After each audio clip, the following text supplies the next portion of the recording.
My name is Lisa Walsh, 28 years old, and I never thought my own mother would point her finger in my face, accusing me of stealing a family heirloom I didn't touch.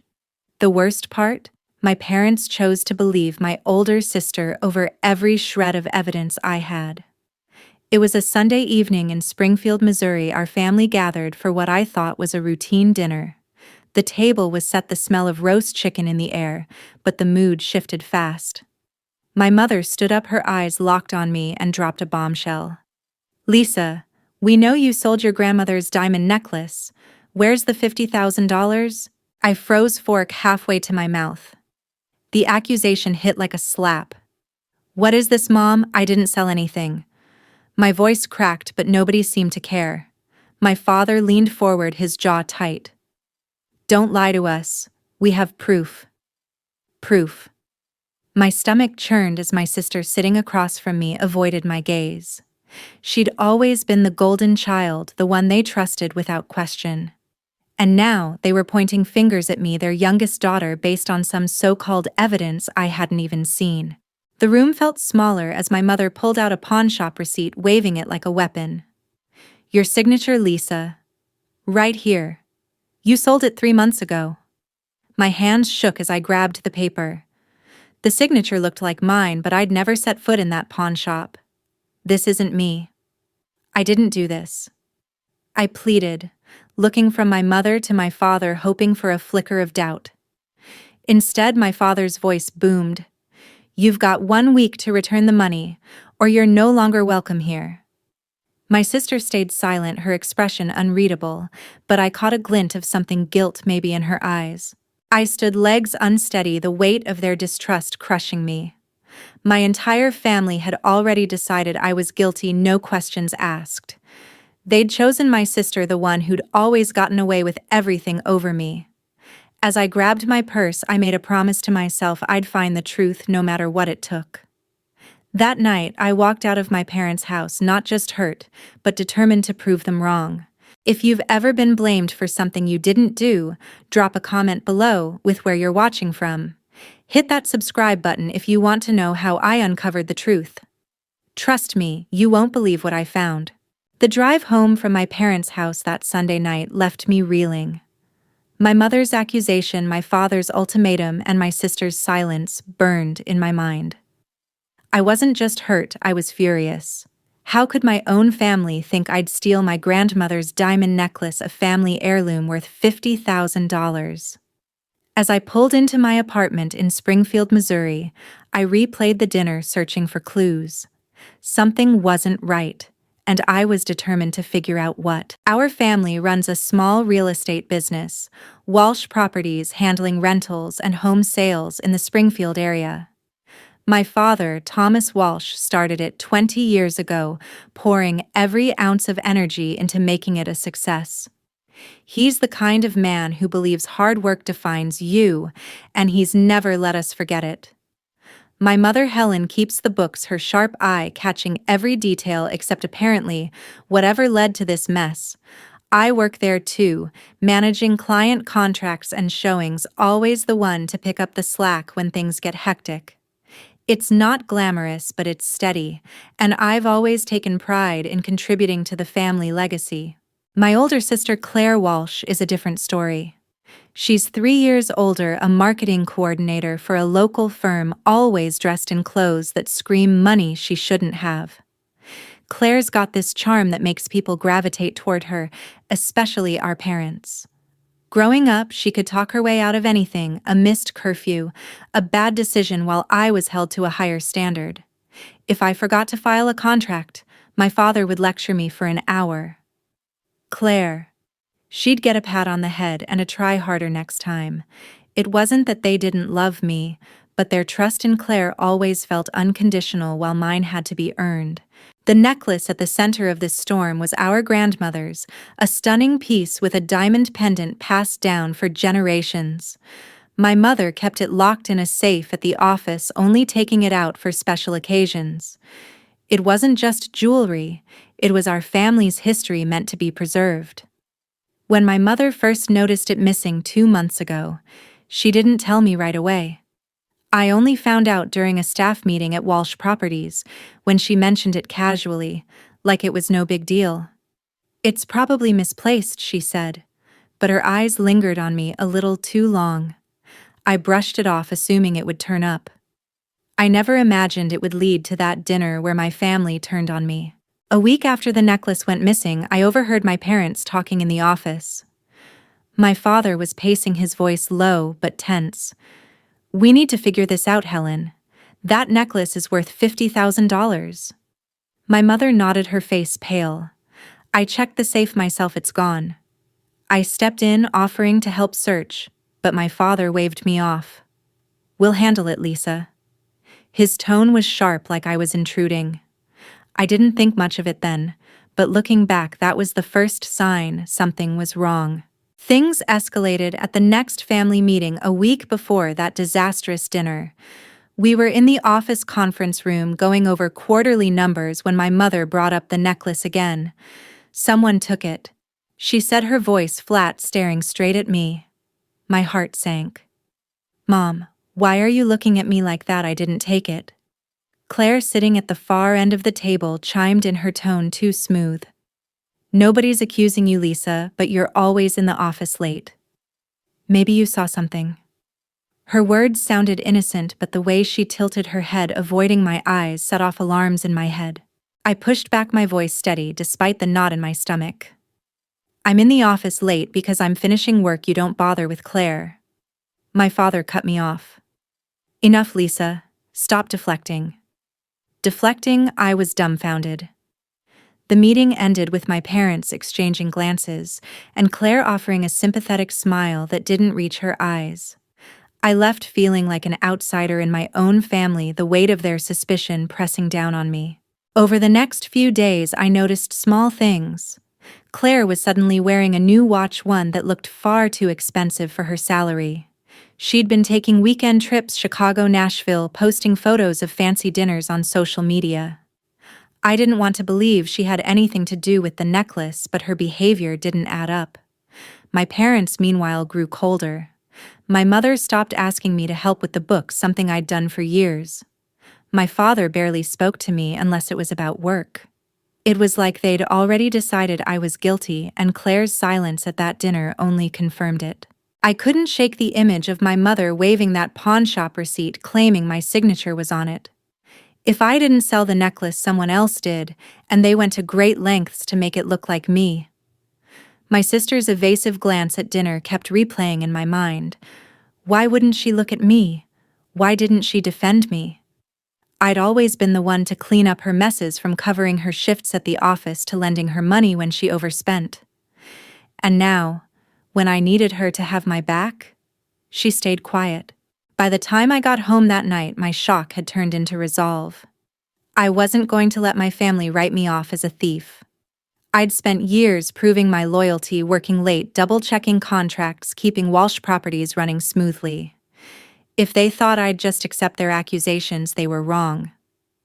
I grabbed my laptop and started jotting down everything I remembered about the necklace when it went missing, who had access to the safe, and what Claire had been up to lately. Something told me the answers were closer than I thought, and I wasn't going to stop until I found them. The Sunday dinner, where my world turned upside down, started innocently enough. I arrived at my parents' house in Springfield, Missouri, with a bottle of wine, expecting a typical family gathering. The dining room was buzzing, plates clinking, my mother bustling with the meal, my father carving the roast. Claire, my sister, lounged at the table, scrolling her phone, her new designer earrings catching the light. I should have sensed the tension, but I was clueless until my mother set down her knife and turned to me, her face like stone. "Lisa, we need to talk about the necklace," she said, her voice sharp enough to cut glass. My heart skipped a beat. "What about it, Mom?" I asked, setting down my glass.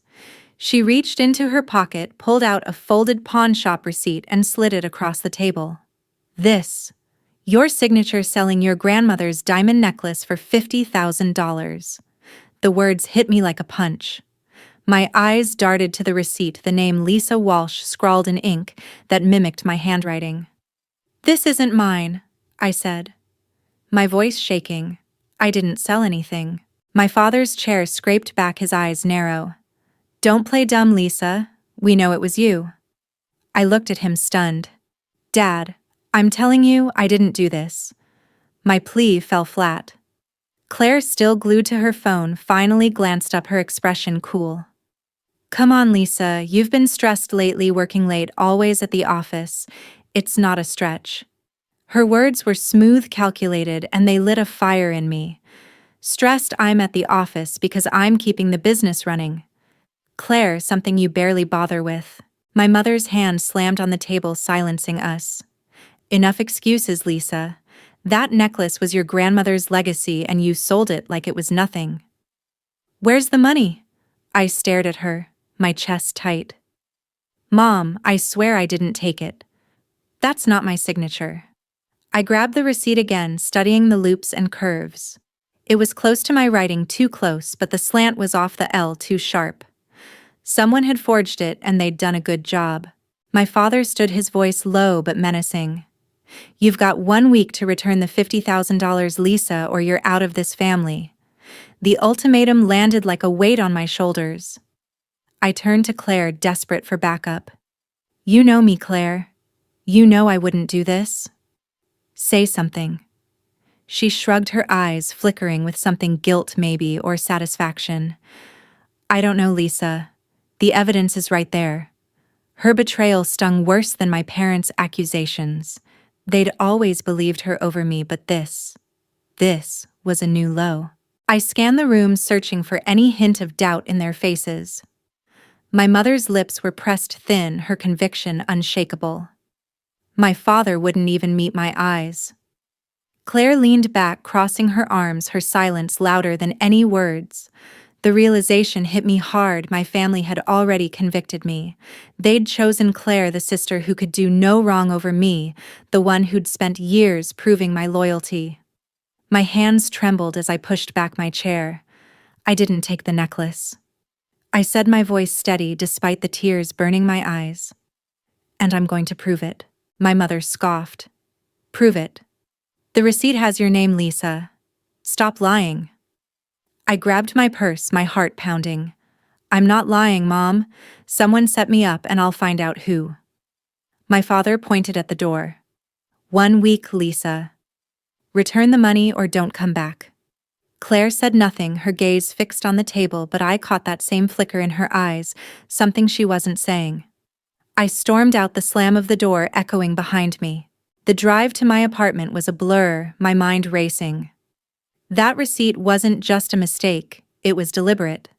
Someone had gone to the trouble of forging my signature, and Claire's silence screamed louder than my parents' accusations. I'd seen her new earrings, her fancy trips, the way she dodged questions about her spending. Could she have done this? The thought made my stomach twist, but I couldn't ignore it. Claire had access to the office safe just like me. She knew my signature from years of shared paperwork, and she'd never once defended me. By the time I got home, my hurt had hardened into resolve. I wasn't going to let my family brand me a thief. I'd worked too hard, sacrificed too much to be cast aside like this. Sitting at my kitchen table, I pulled out my phone and started a list, the pawn shop's name from the receipt, the date of the sale, and every detail I could recall about Claire's recent behavior. I didn't have proof yet, but I knew where to start. The pawn shop was my first stop. If that receipt was fake, someone there would know something. And if Claire was behind this, I'd make sure she faced the truth no matter what it cost. The morning after that disastrous dinner, I woke up with a headache and a fire in my gut. My family's accusations echoed in my head, but I wasn't going to sit around waiting for them to kick me out. I had the pawn shop receipt from the receipt my mother had shown me, and that was my starting point. The shop, Gold Rush Pawn, was a 20-minute drive from my apartment in Springfield, Missouri. I called in sick to work at Walsh Properties, something I rarely did, and headed straight there, determined to get answers. The pawn shop was a dingy place on the edge of town, filled with shelves of old electronics and jewelry cases. The owner, a middle-aged man named Mike, greeted me with a wary look when I showed him the receipt. "I'm Lisa Walsh," I said, pointing to the name on the paper. This says I sold a diamond necklace here 3 months ago, but I didn't. Can you tell me who brought it in? Mike scratched his beard, glancing at the receipt. We don't give out customer info without a good reason. You got ID. I pulled out my driver's license, watching his eyes widen as he compared it to the signature on the receipt. This looks like your writing, he muttered, but I pressed on. It's not. Look closer. The slants off the W is too looped. Someone forged it. Mike hesitated, then nodded toward a back room. Come on, I'll check the records. He led me to a computer, pulling up the transaction log. The entry showed the necklace sold for $50,000 cash payout. No ID scan, I asked. Mike shrugged. We require it for big sales, but sometimes things slip. The seller had ID matching the name. Matching my name. My pulse raced. Do you have surveillance footage? I need to see who did this. Mike rubbed his neck. We keep footage for 90 days. This sale was 3 months ago, right on the edge. Let me check. He fiddled with the system and after a tense minute pulled up a grainy video. The timestamp matched the receipt. I leaned in as the footage played. A woman approached the counter, hat pulled low, sunglasses on. She handed over the necklace, signed the receipt with a practiced hand, and took the cash. Her build, her walk, it was Claire. My sister.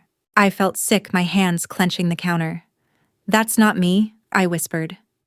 Mike frowned. You sure look similar. I shook my head. Positive. Can I get a copy of this footage?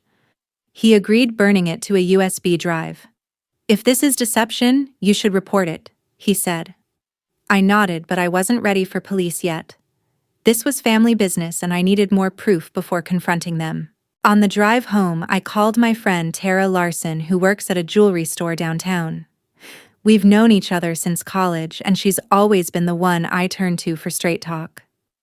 Tara, I need your help, I said, explaining the receipt and the footage. Can you look at this signature and tell me if it's forged? She agreed to meet me at a coffee shop that afternoon. Tara examined the receipt under her magnifying glass app on her phone. This isn't your handwriting, Lisa. The pressure on the pen is different, yours is lighter. And the diamond necklace. That's high-end. Pawn shops don't ask too many questions for cash deals. Tara's confirmation fueled me. What if my sister did this? She's been spending like crazy. Tara raised an eyebrow. Claire. She's always had expensive tastes. Check her social media. Maybe there's a trail. I pulled up Claire's profiles, photos of her in new outfits, a spa weekend in St. Louis, dinners at upscale spots. None of it matched her salary. Then I remembered her boyfriend, James Peterson, a sales rep she'd been dating for 6 months. I'd met him a few times. He was charming but slippery, always dodging questions about his job. That evening, I decided to dig deeper. Claire lived in a condo 10 minutes from the office, and I had a spare key from when I helped her move in. I waited until I knew she was out. Her social media showed her at a happy hour and let myself in. My heart pounded as I searched her place, starting with her desk drawer.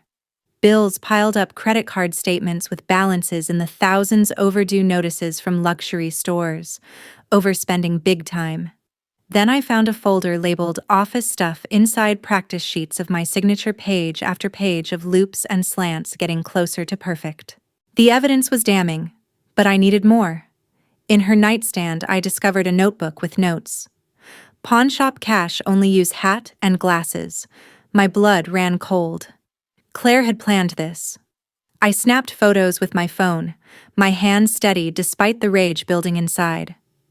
As I was about to leave, her phone buzzed on the kitchen counter, unlocked. A text from James. Did you get the cash? We need to pay off that debt before they notice. Another blame Lisa. If it blows up, she's always the scapegoat. I photographed the messages, my mind spinning. James was in on it.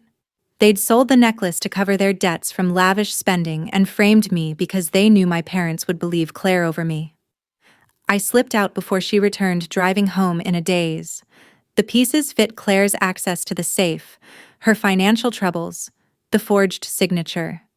But why was it jealousy or just entitlement? I didn't care, I had proof now. The next day, I met Tara again to review the footage. "That's definitely Claire," she said, zooming in on the video. "Look at the way she fidgets, same as when she's nervous." Tara offered to connect me with a contact at another pawn shop for cross-checks, but I had enough to start.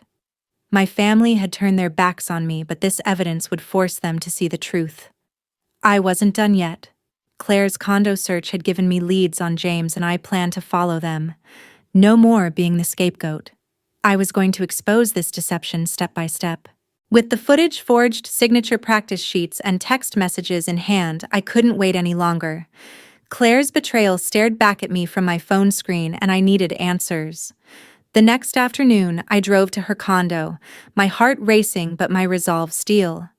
I knocked, and she opened the door with a surprised smile that quickly faded when she saw my face.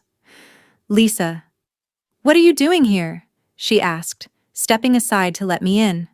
Her living room was cluttered with shopping bags, a stark reminder of her spending habits. I didn't waste time on small talk. "We need to talk about the necklace, Claire." Her eyes narrowed. "What about it?" "You heard Mom and Dad, they think you took it." I pulled out my phone, playing the pawn shop footage. The video showed her at the counter, hat and sunglasses disguising her just enough. Claire's face paled as she watched herself sign the receipt and take the cash. "That's you, isn't it? Selling grandmother's diamond necklace for $50,000.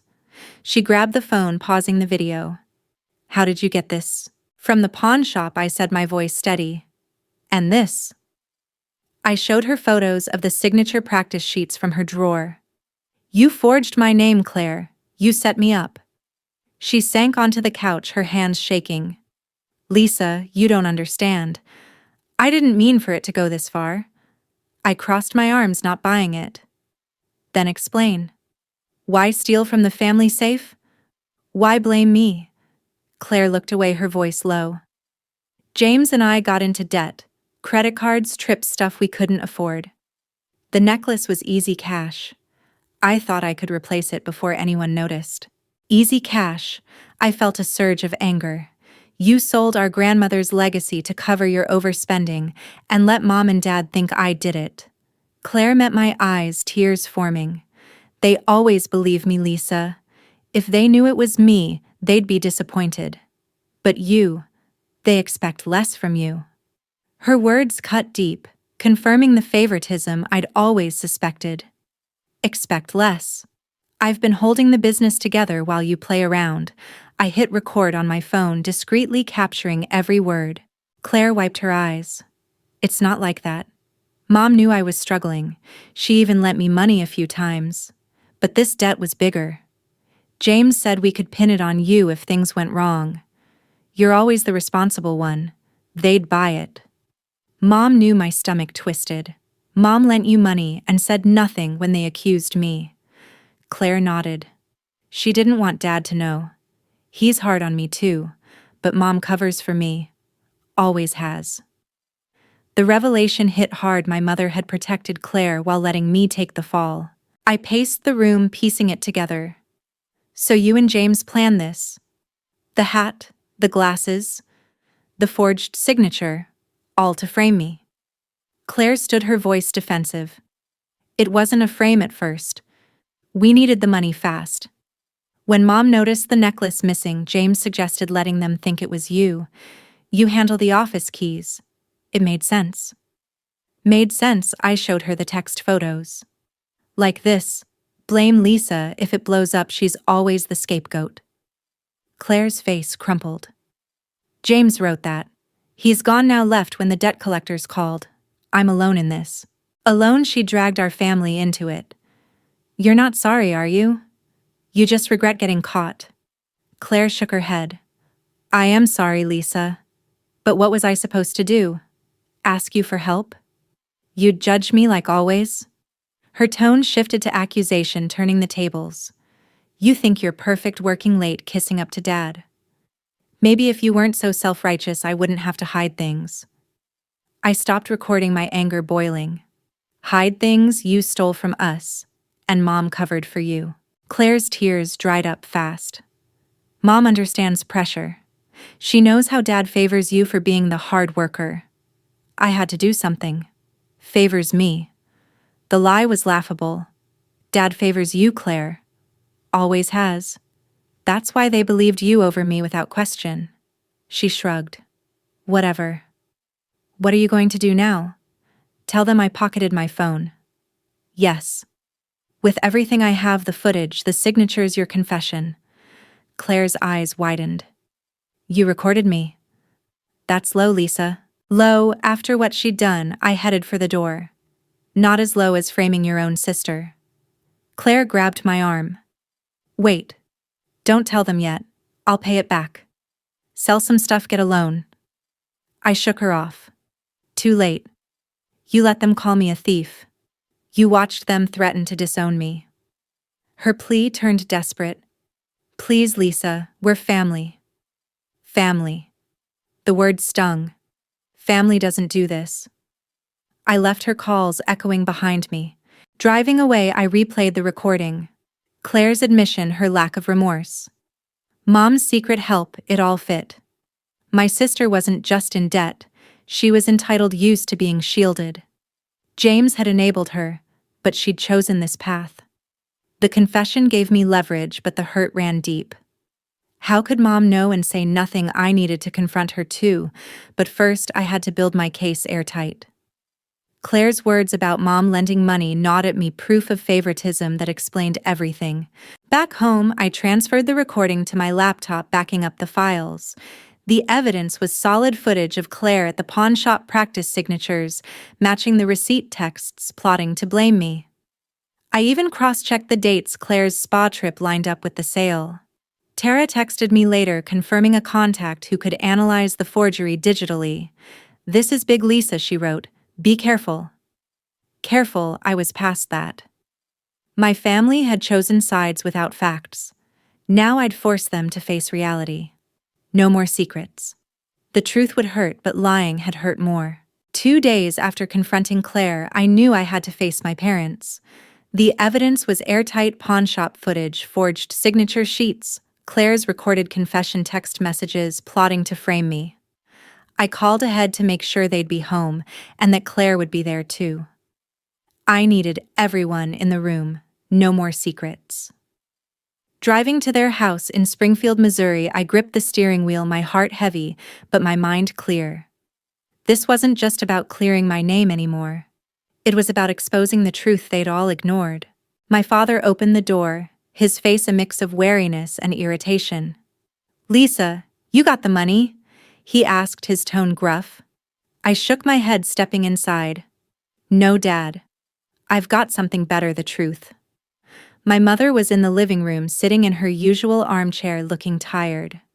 Claire stood by the window, arms crossed, her expression guarded. I set my laptop on the coffee table, opening the folder with my evidence. We need to talk about the necklace. I said, my voice steady despite the tension in the room. I started with the pawn shop footage, playing it on my laptop. The grainy video showed Claire at the counter, signing my name, taking $50,000 in cash. My mother gasped, her hand covering her mouth. Claire, is that you? She asked, her voice trembling. Claire's eyes darted to the floor. That's not what it looks like? Mom, she muttered. I didn't let her dodge. It's exactly what it looks like. You sold grandmother's necklace and forged my signature. I slid the photos of the practice sheets across the table, pages of my name in Claire's handwriting. My father leaned forward, his face red. This is ridiculous, Lisa. You could have faked this footage, planted those papers. I stared at him, stunned. Faked it, Dad? I've spent years keeping Walsh Properties running while Claire spends money she doesn't have. Why would I fake this? Before he could answer, I played the recording of Claire's confession. Her voice filled the room. They always believe me, Lisa. If they knew it was me, they'd be disappointed. But you, they expect less from you. My mother flinched, her eyes welling up. Claire jumped in, her voice sharp. You recorded me without permission. That's not fair. I laughed bitterly. Fair? You framed me for stealing Claire. You let them threaten to disown me. I turned to my parents. And you, Mom, you knew Claire was in debt. You lent her money and said nothing when you accused me. My mother's face crumpled. I was trying to protect her, Lisa. I didn't know she'd go this far. Protect her. The words hit like a slap. You protected Claire while throwing me under the bus. My father stood pointing at me. Don't turn this on us. You're always stirring up trouble, Lisa. Claire's made mistakes, but she's family. Family, I showed them the text messages from James, Claire's boyfriend, planning to pin the blame on me. James is gone, Dad. He bailed when the debt collectors came, leaving Claire to clean up. But she still let you believe I was the thief. Claire's voice rose desperate. I was scared. Okay. I needed the money. James said it'd be fine that Lisa would take the heat because she's always the responsible one. The responsible one. That label, once a badge of pride, now felt like a curse. You used that against me, Claire. You knew they'd believe you because they always do. I turned to my parents, my voice breaking. Why didn't you even ask me? Why was it so easy to assume I'd steal from you? My mother reached for my hand, but I pulled back. Lisa, we were wrong, she said softly. I thought Claire just needed help. Not that she'd do this. Wrong, I snapped. You didn't just make a mistake. You chose her over me, over evidence.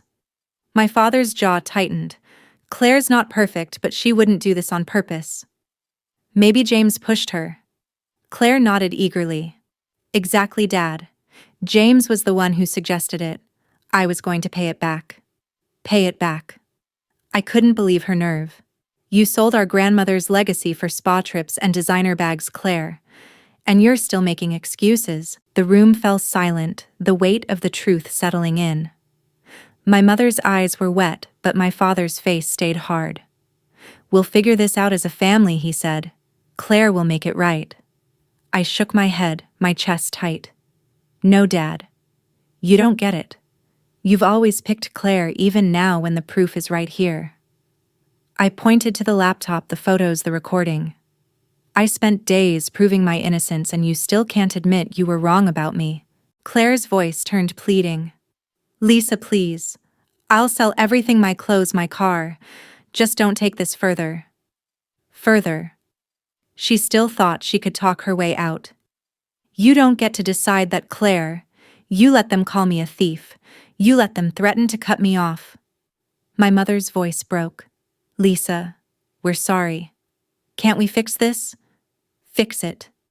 The question felt hollow. Their apologies couldn't erase the fact that they'd believed the worst of me without a second thought. I gathered my laptop and papers, my decision clear. I'm done begging for your trust. I've got everything I need to prove what Claire did. What you do with it is up to you. My father's face darkened. You'd tear this family apart over this? I met his gaze. You tore it apart when you chose her over me. Claire started crying, but I felt no pity. Her tears were for herself, not for what she'd done to me. As I walked out, my mother called after me. Lisa, please don't go. But I kept moving, the door closing behind me. The evidence was undeniable, but their refusal to fully accept it showed me the truth. My family's loyalty was never mine. They'd built a narrative where Claire could do no wrong, and I was always the one who had to prove herself. I drove home, the weight of their betrayal heavier than ever, but my path was set. I wasn't just clearing my name, I was breaking free from a family that didn't value me. The confrontation with my family left me hollow, but it also lit a fire I couldn't ignore. My parents' refusal to fully accept the truth, their unwavering bias toward Claire, made one thing clear: this family wasn't mine anymore. I spent the next morning in my Springfield, Missouri apartment staring at the evidence I'd gathered: pawn shop footage, forged signature sheets, Claire's recorded confession text messages with James plotting to frame me. It was enough to prove my innocence, but not enough to fix what was broken. I wasn't going to beg for their trust anymore. I was done. I drove to Gold Rush Pawn that afternoon, the USB drive with the footage in my pocket. Mike, the owner, was behind the counter sorting through a pile of watches. Back again, Lisa, he asked, raising an eyebrow. I handed him the drive. This is everything: video signatures, proof my sister sold the necklace and framed me. You should report it to the authorities. Mike nodded, his face serious. This is deception, plain and simple. We'll pass it on to the police. I thanked him but made it clear I wasn't sticking around for the outcome. Whatever happened to Claire legally wasn't my concern anymore. I'd done my part. Back home, I packed up the last of my things from Walsh Properties' office. My father had texted asking me to come in for a talk, but I ignored it. I'd spent years keeping their real estate business afloat: late nights, endless contracts, fixing Claire's mistakes, only to be branded a thief without a second thought. I left my office keys on the desk with a note: I'm out. Good luck. The weight of that decision felt heavy but also freeing. I wasn't just leaving a job. I was leaving a family that never truly saw me. I met Tara at our usual coffee shop to decompress. She listened as I poured out the whole story: the confrontation, my mother's excuses, my father's denial, Claire's lack of remorse. You did the right thing, Lisa, Tara said, squeezing my hand. They don't deserve you. I nodded, but the hurt lingered. I just wanted them to believe me, Tara. Just once. She shook her head. They made their choice. Now you make yours. Her words stuck with me. I'd spent too long trying to prove my worth to people who'd already decided it wasn't enough. That night, I sat down and wrote an email to my parents attaching copies of the evidence. This is the truth, I wrote. Claire sold the necklace for $50,000 to cover her debts. She forged my signature and you believed her over me. I'm done trying to change your minds. Don't contact me. I hit send, my hands steady. No more dinners, no more family meetings, no more hoping for fairness. I blocked their numbers. Claire's too. It wasn't easy, but it was necessary. Family isn't just blood, it's trust, and they'd shattered mine. The next day, I started looking for a new job, something outside real estate, away from Springfield. I didn't care where, as long as it was a fresh start. Tara helped me polish my resume, joking about moving to Chicago together. For the first time in weeks, I laughed. I wasn't running away. I was choosing myself. My family's betrayal had shown me a hard truth. Sometimes the people closest to you are the ones who hurt you most. And sometimes walking away is the only way to protect your worth. Looking back, I realized this wasn't just about a stolen necklace. It was about years of being overlooked, of carrying the weight of responsibility, while Claire got a free pass. My parents' blind trust in her, their refusal to see the evidence, wasn't a mistake, it was a choice. And I chose to stop fighting for a place in a family that didn't fight for me. The necklace was gone, but so was my need for their approval. I'd proved my innocence not for them, but for me. Here's what I learned. Family doesn't always mean safety. When loyalty is one-sided, when trust is broken without remorse, you have to draw a line. You deserve people who see your worth, who believe you without needing proof. Don't let guilt or obligation keep you in a place where you're not valued. Walk away, hold your head high, and build a life that reflects your truth. I did, and I'm stronger for it. Thank you for listening to my story. If you've ever had to stand up to family who wronged you, share your experience in the comments. I'd love to hear it. Please like, subscribe, and hit that notification bell to join me on this journey. Your support means the world, and it reminds us all that our worth isn't defined by those who fail us, but by the strength we find within.